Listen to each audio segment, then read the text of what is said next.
Take a moment. Look around. What do you see? What do you feel? Our surroundings are such a beautiful thing.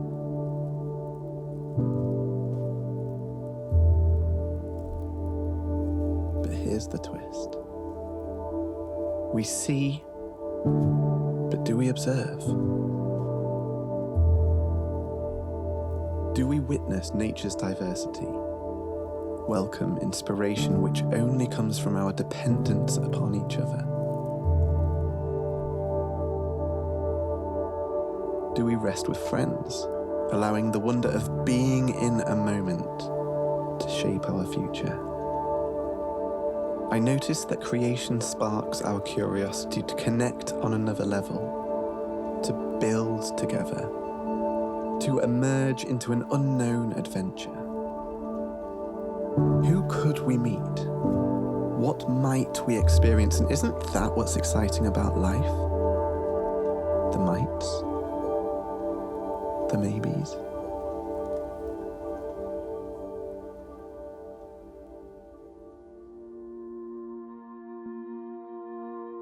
My name is Dave Erasmus, and I lived in the woods for a year. Not every day, but enough to disrupt my world. I called my experience the Corcovado Project, named after my love of the biodiverse haven in Costa Rica's rainforest. During my 12 months, these woods taught me that I was connected to something deeper, a beauty and intelligence beyond articulation. I invited musicians, artists, makers, and seekers into this wonderland of nature. Together we learned to flow with the seasons and enjoy the Corcovado state of mind. And then the invites came, from old and new friends, landowners and creatives, people who shared the same values, asking if this state of mind could come into their worlds. I didn't know whether the spirit of Corcovado could be shared globally, but I wanted to try. We wanted to try. Over 4 weeks in November 2018, we occupied natural spaces in Scotland, France, Spain and England. We cooked together, shared rooms and lifts, stories and tears. Needless to say, none of us knew what was about to happen next. I don't know, I'm not sure. I literally had no idea what to expect. I didn't really know what the event was going to entail. That's a tough one. I had to force myself to stop myself from asking Dave, what's the plan, who's coming, what's the order? And I'm trying to kind of thrive in the uncertainty. It's hard to answer that question because I was really unsure. What's the worst that can happen? Yeah. And so the adventure begins with a question. What does community mean? Yeah, good question. I was very much part of the community, I'd say, because I went to boarding school. I never moved house, so I guess I had community in different ways in different communities where I live. So I always had a very stable base of home life. I've never felt part of a community before. I've always had quite a big family, extended family, and lots of friends, but never part of a community. I'm living now since 1 year in a community house in Brussels. It's amazing. And now it's 7 people, and I want to live with 30 people, 200 people. From Syria, from the background I came from, the community was something very important. So in my neighborhood back in there, everybody knows the other, that's at least, but maybe because it was a closed community, not really cosmopolitan as it is.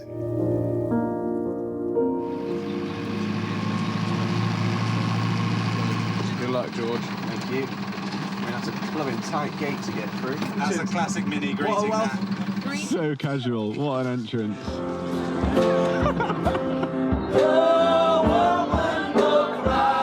Maybe community is more than just sharing a common space. But if so, what can community do for our lives? I think it can really do everything for people. It can wipe away the apathy that we suffer from so much in late-stage capitalism. That. Let's be frank, that's the paradigm that we live in. We're coming to the end of the current political and economic paradigm that's existed. And we're all struggling to know how to make our way into the future beyond that. Where did they come from, those beautiful marks of history? Guess from the heart that bleed in quiet tears. happiness, my pain your art. To all the restful days we walk. Time to remember the life and the scars. Tie me tight and hold me close, and I'll mend this broken soul. Shine your light over me, like a heart to a king. Let's ease our minds. Stories never spoken hang in our eyes, 'cause hopefully possibilities I realize through our smiles, the pain and the healing, the joy and the scars. Tie me tight and hold me close. I feel like the main problem now in our world, we are a little bit disconnected. Not a little bit, sometimes too much. But on the other side, we don't think what's connecting us and what is the common between us as a human.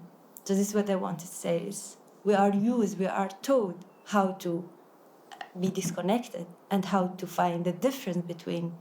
But always we forget this moment that, come on, we have many common things. So let's focus on this. And for me, it's like this is my hope, my wish. If we really focus on this, even the crisis in the world will be less than now. We are all human, we're all equal on the same level. No one's better than anybody else. It just cuts it back down to what is our shared humanity, and it values real relationship, which means listening and not judging and being part of each other's stories and learning from each other. It needs to be redesigned like all over in order to have it more efficient, as it was, let's say, in older times when people were more connected to each other. Now, like, we have the social media also, which some people say it like very useful for connecting. But the thing is, it's connecting you with other people in different continents, but not connecting you with the one next door. I've done all I could, now I'm biding my time. I watch from a distance, you leave me behind. You're not making this easy, but I'll prove you wrong. I know you don't need to know, but I'm just moving on. But oh, please have mercy, it's hurting me now. And oh, please have mercy, let me be found. 'Cause where are you? 'Cause I need you now. And oh, please have mercy. And oh, please have mercy. And oh, please have mercy. And oh, please have mercy. 'Cause where are you? 'Cause I need you now. And oh, please have mercy, and let me be found. 'Cause I may falter most of the time. You said this would happen, and I proved you right.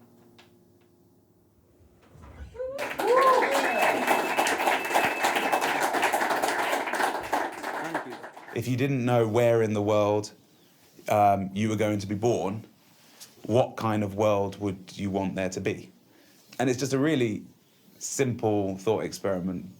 But if you really get into that, it starts to sort of, I think, open up the kind of systems we want to have in the world to try to make sure that wherever on Earth we were born, we had a reasonable chance at living a life where we get a chance to have relationships and love and the stuff that we need and the chance to flourish. And that really, for me, begins to crack open a topic of fairness.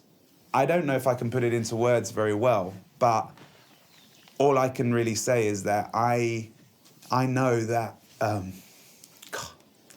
pursuing beauty, which is kind of like the world I found in the woods of just having very little stress, just not a lot to do each day, and kind of a very supported life through friends and others, locals helping me.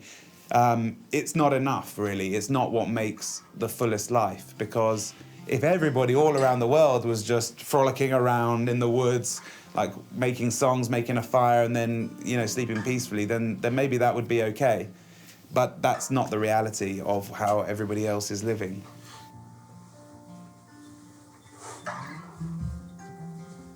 Picture cast each other down the line. Just an image of a moment in time. Sign your life upon its dotted line.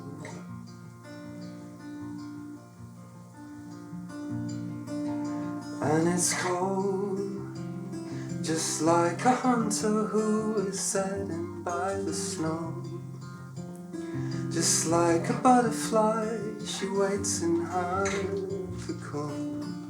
So give her room and let her grow. And I draw a line for you, though I find it hard to let go. There's a fire that burns my heart and holds my hopes. And I draw a line for you, and I find it hard, but I know there's a light that burns to purify my heart. Oh.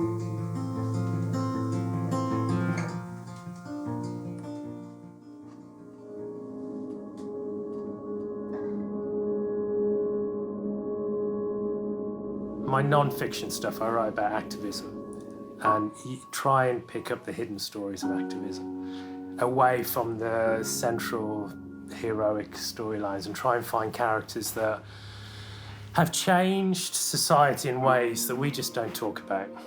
I went up to the Isle of Lewis, I think just like in 1999. I left that island broken. And it's because I just hung around with a bunch of old, precious individuals whose stories hadn't been told, who didn't care that their stories hadn't been told. Some of their stories had been co-opted, other people had taken their stories and made it their own. And yet there was something about how they lived and how they saw the world around them that exposed the selfishness of my own life and just the egocentric nature of myself. And the best way to describe it was you look at them and they just look like you and me. But then if you go over to them,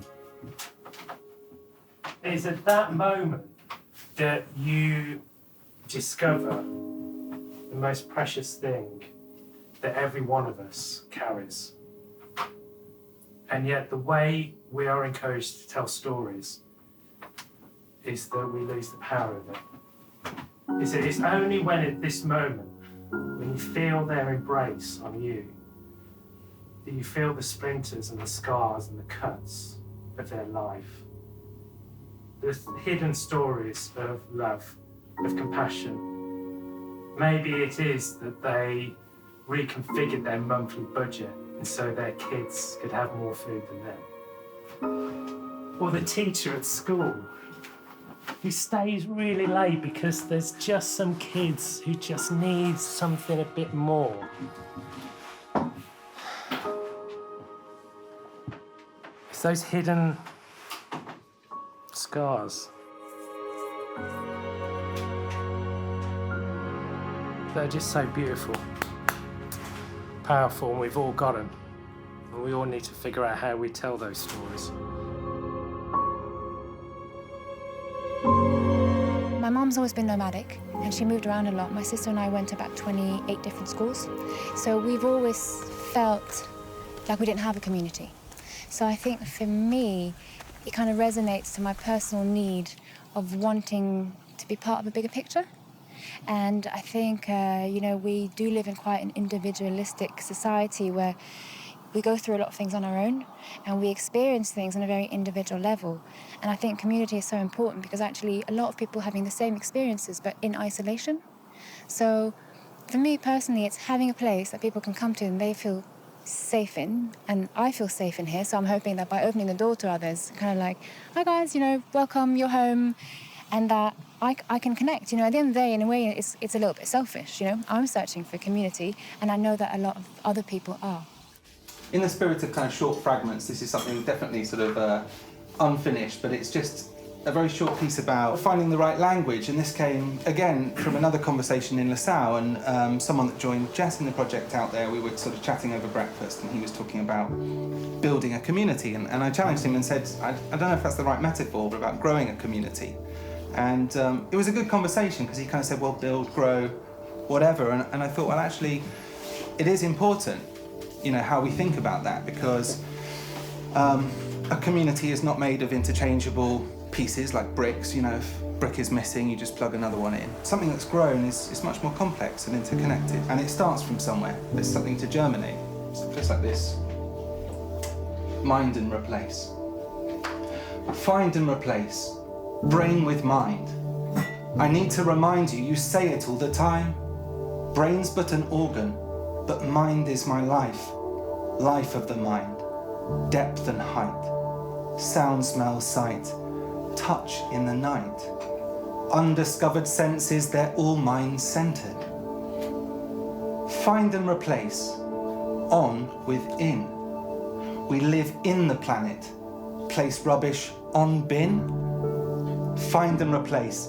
Build with grow. Do we build relations? Hammer blow by blow? Blunt force, dumb matter shatters from a battering. Feel of the soil. Sprout seed circles scattering. Growing relations. Fresh attention on their happening.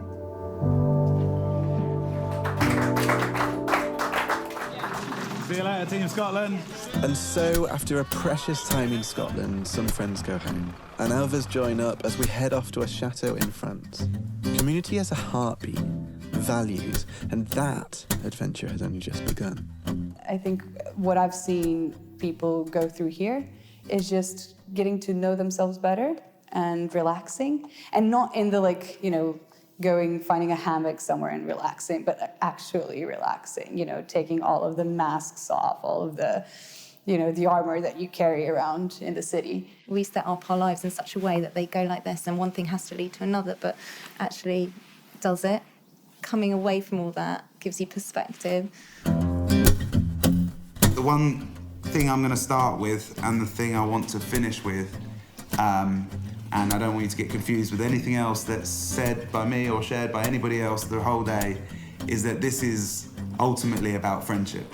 Even very successful people, very articulate or highly skilled in their creative expression, maybe even very wealthy, are crying out for community, are crying out for the kind of relationships that go beyond the doing of life, the meaty-greety networking, the kind of transactional kind of way of living that I think modern society offers us. There's not many things I remember. I blame that I'm getting high, but the things I do remember don't tear me up inside, 'cause I know you were invited. There was no gun held at my head, but there was something so criminal about a Christmas day like that. Took a whole lot of healing, a lot of forgiveness. Took a whole lot of healing, a lot of forgiveness.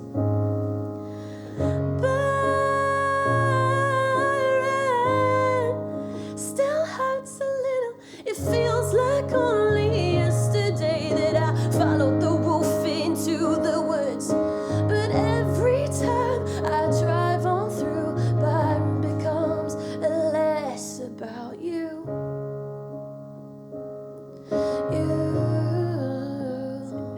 There's a story of Sherlock Holmes and Dr. Watson, and Holmes has just solved this awesome case, and Watson is trying to figure out a way of writing it to get it into the Times, and Holmes is not giving away any clues at all. And they're walking down the street, and Watson is pressing Holmes about it, and he's just not saying anything. They get to 221B Baker Street, get to the door, open it up, start climbing the steps, and Watson is still pressing for that elusive answer. And Holmes still doesn't give it away. They get inside, get into the lounge, the log fire's burning. Watson's about to give up, and Holmes suddenly turns around and asks, "How many steps did you climb?" And Watson is a bit confused. So what's that got to do with solving this case? And Holmes says, "That's exactly how I solved the case." He says, "How many years have you been living in this apartment and climbed those steps? And you still don't know how many steps?" Thing is that you see, but you don't observe. And there's a subtle difference between seeing and observing. If I reflected back to myself, I see a lot. The way I digest news, the way I kind of scan around here, all the stereotypes that I've got in my head right now. But do I really observe? Do I really observe it's the best of times? It's the worst of times? And the impact it has upon myself, and my responsibility in that. Just the idea of being out in nature, having that freedom, having the space to think, having the space to reflect, is really important. Like, there's been lots of research done on nature and mental health. Nature will, have its own way, and you just need to be a part of it. Because, cities were built by humans for humans, and when you're here, you need to respect something different. I think kind of dipping in and having regular reminders of, how beneficial it is, how the feeling that you get when you have good conversations with people, time for those conversations and way of being where there isn't a clear, strong agenda or anything that has to be done or must be done or has to go this way, is just so beneficial. I cannot be like my whole time like this, but at least just give some time for yourself, for your heart. It's not only mind sometimes, it's not only brain, just like also this connection with like your heart and brain. And sometimes I forget my heart, and I feel really regretted.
Rolled up what was left and ran to the river that knows all my strides.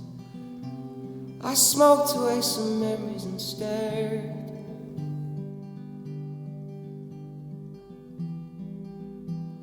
The moment's come to say goodbye. My water's edge in church bell chimes, and the ripples whispered out to me and said, wherever you may go, whatever you may do, I'll always be. Whoever you may see, however you may fly, I'm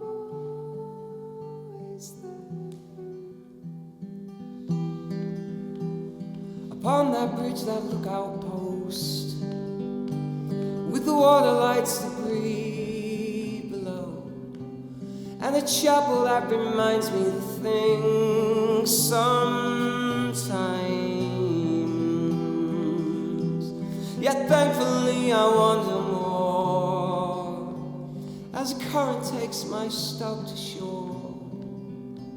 It seems I'm always taking the long way home, 'cause wherever you may go, whatever you may do, I'll always be. Whoever you may see, however you may fly, I'm always there. Wherever you may go, whatever you may do, I'll always be. Wherever you may see, however you may fly, I'm always there.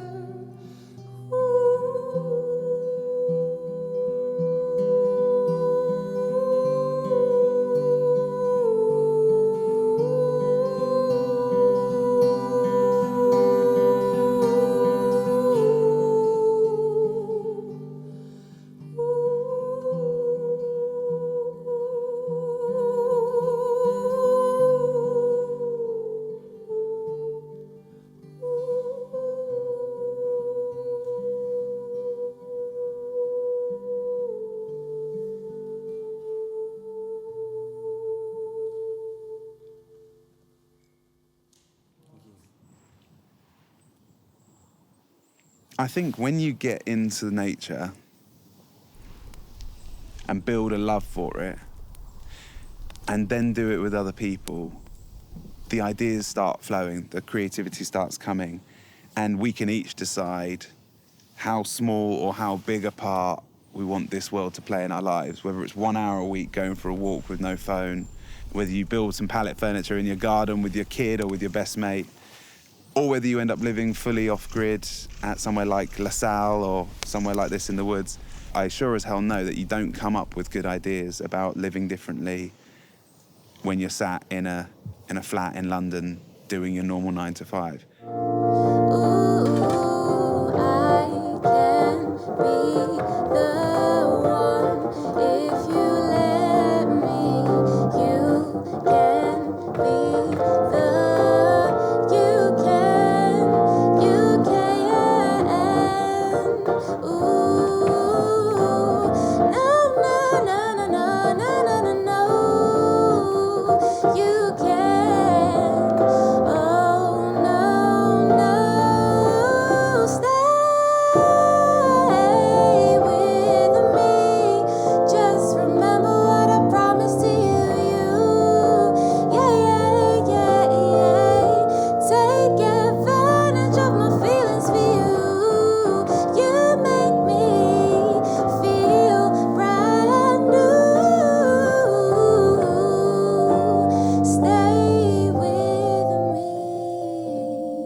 Won't you stay with me?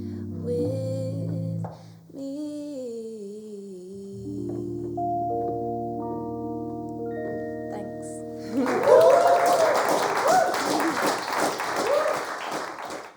Community is diverse, just like the nature around us. It yearns for us to observe how everything is connected and dependent on one another. And so, as we hit the road to Spain, we are beginning to value the importance of being in a moment. I feel like we have forgotten how to listen to silence. There are some paradigms that are shifting around how people go to cities to connect and to the countryside to disconnect. I think the balance is turning around, and we're actually going to places like this to connect. I moved in here after about 2 years on the road, working in conflict and post-conflict countries. The thing that I love the most about this place is that I get to choose my distractions. When we live in cities, just have information, and it's like you don't have control over your distractions and what takes you away from your intention for the day or the task at hand. And here, if I want to come to this mountain or this hill, I know it probably will take me like an hour and a half, but it's a choice that I make. If I choose to go to my terrace and listen to the birds, it's a choice that I make. So I get both ends of the spectrum in this tiny village of 80 people. And for that, I'm grateful. I'm grateful to be able to share it with all of you. We were talking before, we're both like, I'm a city boy and Nicole's a city girl, we love the city, thrive in that chaos and that craziness of cityness. So I don't spend much time in the countryside. And what I realized in France, I was kind of walking on my own through that like scary gate thing. And I was really overwhelmed and a little bit scared. And it made me feel tiny and irrelevant. And then that just put a lot in context for me. I was just like, I'm just like a piece of carbon that's somehow been lucky enough to like find my way on this planet in this particular century, in this particular part of the world. So I'm very, very grateful. But really, I'm really irrelevant. Yeah. And just being in nature, which is very rare for me, because I kind of stay away from nature, because it's like, no, I've got to work and, build my career. It's actually improved my clarity of thought. So I've managed to think in ways about certain things from perspectives that I didn't before. I don't know if that's because of the people I'm around or it's the countryside. It's probably both. Maybe this is it and I can bring that in and every 6 months I do something similar, or maybe I integrate the countryside more into my flow of life and on the weekends I spend more time. But it's definitely triggered some more creative flow within me that I hadn't experienced in the city. One thing that stands out for me was just in the middle of the day, Ollie took me aside and was like, do you want to learn the piano? Let's have a lesson. And having a lesson with him, and I was like, oh, I think I'm going to learn how to play the piano. So I'm like, okay. So that's like an example of where someone just brings their talent and then brings you into it. And then suddenly you're doing it together, whereas it was something very alien to me before. It wasn't easy in my community to be an individual. So it's so important to know that your individual spot is existed. You are safe as an individual, and in the group you are also existed. Everyone's like actually really close. Like it's weird, it's strange, like how close everyone has got in 2 days. It's really strange. I've never actually experienced anything quite like that. And I think it's just because people have just got in a space where they're allowed to just be creative or just chat, talk about what they want to without any kind of boundaries to it. So there's no one being fake or trying to impress people, so you really feel like you have got to know someone when you're chatting to them. But yeah, everyone's just like mega close after 2 days, it's wicked. Y que no se quieren acabar, lo revivo una vez más, ese amor que no fue, el odio que tragué, amigo que fui, los que gané.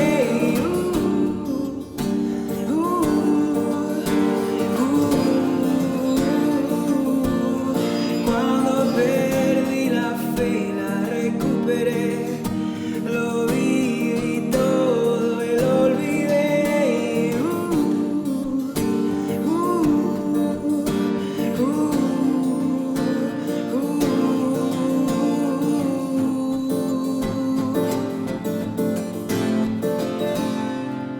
Mi recuerdo vive.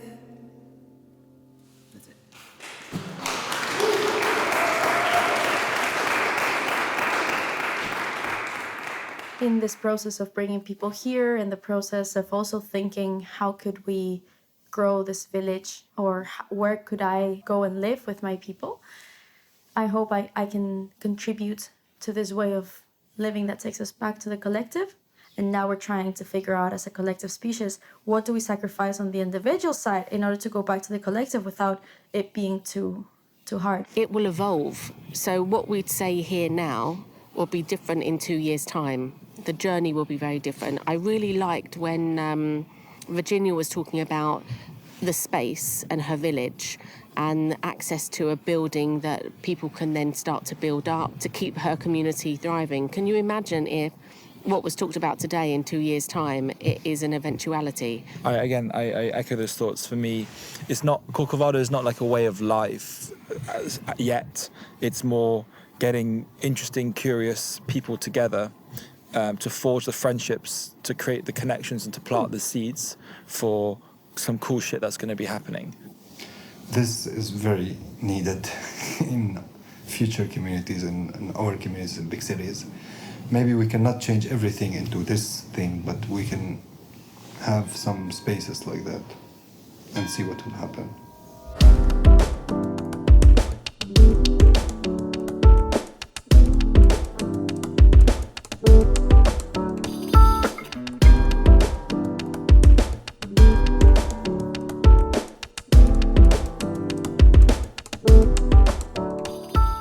We are a physical space, but what we really want is to create connections that actually work beyond this space. So like, people come here for an event, or they connect, they have a really great time, they go off, they meet up in London, or they meet up wherever in the world, and then they start something together, or they just have a drink together. We really want to plant those seeds so that it doesn't just become about this, it becomes about a wider network. When people understand this project, they have to go into the city and start showing people the friends network, how different life is. There's some people that get it, and there's some people that don't. Don't worry about the ones that don't. It's just need to harp on that. Just find the ones that you have a connection with and make you feel good, and start to understand those feelings, because those are the people that you can do stuff with.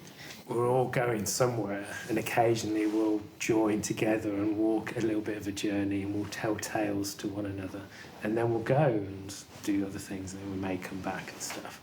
And it's in that sharing our hearts and our tears and our joys and our success and failures that we feel like we're part of something bigger, and it inspires us to go forward.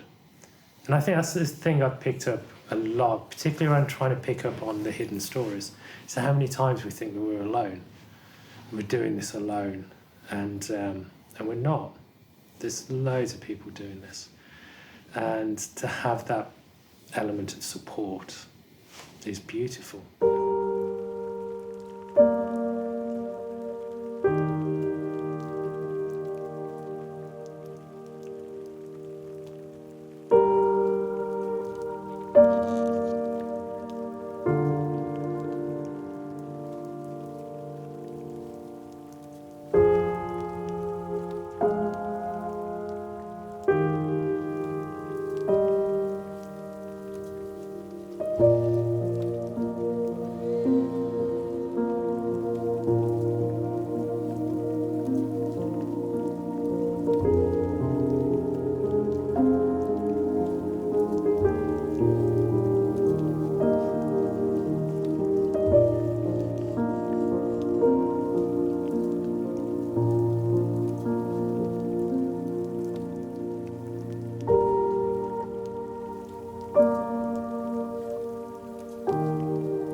The community path is the love path, is the inclusion path. So when you start to open yourself and to exchange and to include, you feel well, you feel energized, and that's when you start to touch and to taste that.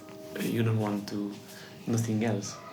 I believe this blind dependence we have on the system, like in our lives, is preventing us or making us blind or not seeing the other people around us, or like trying to take care of them, or like let them take care of us, or in any way or another. And that's what making us so isolated. So I don't know like what we can do, but we should care more. It's still kind of an open experiment, I think, and it's still about finding a way of connecting communities that cherish creativity and values before sort of material success. And I think I got that before, and that hasn't changed, but I've seen it in action now, and I'm really impressed and really excited. Mainly just take away just how nice it was to connect with a group of people that I didn't know. It's nice to remind yourself that that's doable, because I think you do forget that.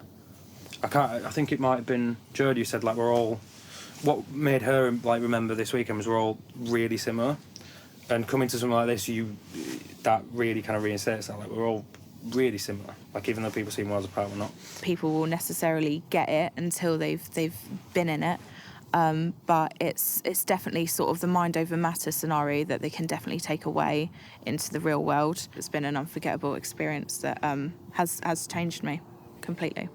I'm not alone, and many other people, when they feel, I just want to tell them, like, you are not alone. And I'm talking with myself again. Like, of course, when I come back, I would say, go back to, busy life. And like, just I wrote to myself that I'm not alone. And whenever I feel, or to every human, whenever you feel like you are alone, just look around you. You will find something. You will find somebody and something. Yeah, sorry, it just, it's very nice moments, really. I'm so grateful.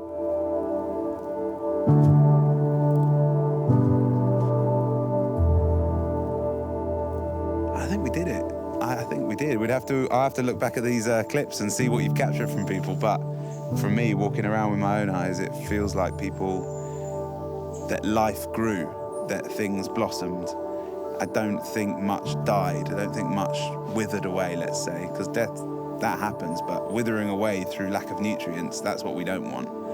For this to survive, for this thing to work and not flop, people need to get out of their consumer mindset of, I've come here, I've traveled this way, so therefore put it on for me, treat me like a king. And yesterday especially, we would have been out of here in a couple of hours if people had that mindset, but they didn't. And that's the culture I want to be in. That's what I need. I can't survive without help like that, without help of friends doing different jobs to support each other, and then we get cool culture. We get what we want in life. So I'll be keen to see the interviews you've picked up, but I think that's the thing I'm most proud of being a part of this community, is that people really have taken their personal responsibility to just do their job. And if you do that, then life's a lot better. Oh, feel the remedy, the solace of the trees and the warmth of the fire, and the still of the night. And feel the remedy, the solace of the trees and the warmth of the fire, and the roar of the night.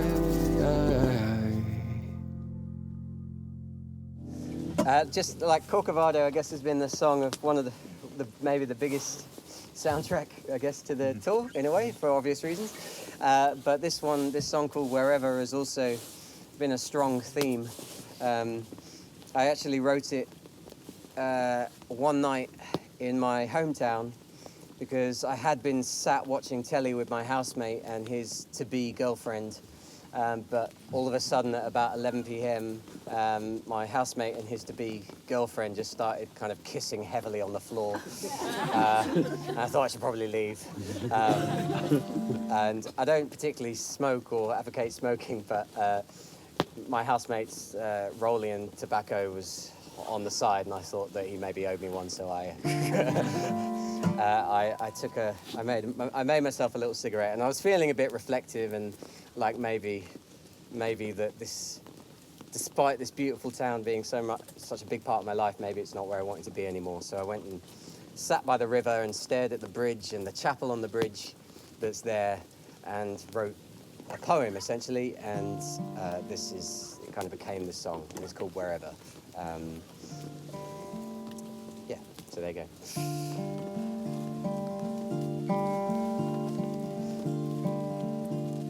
I rolled up what was left and ran to the river that knows all my strides. I smoked away some memories and stared.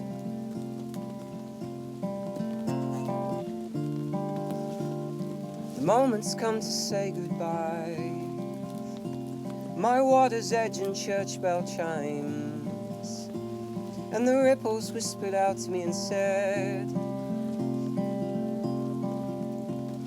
wherever you may go, whatever you may do, I'll always be. Whoever you may see, however you may fly, I'm always there.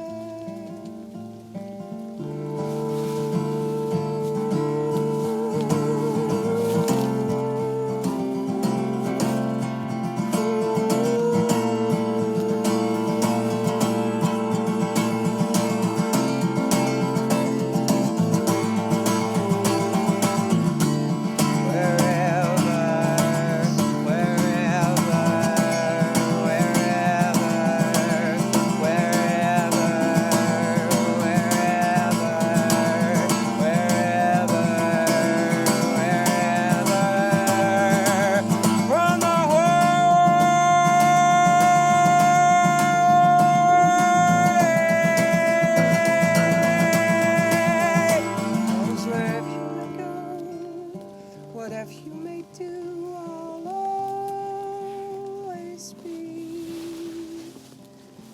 you may see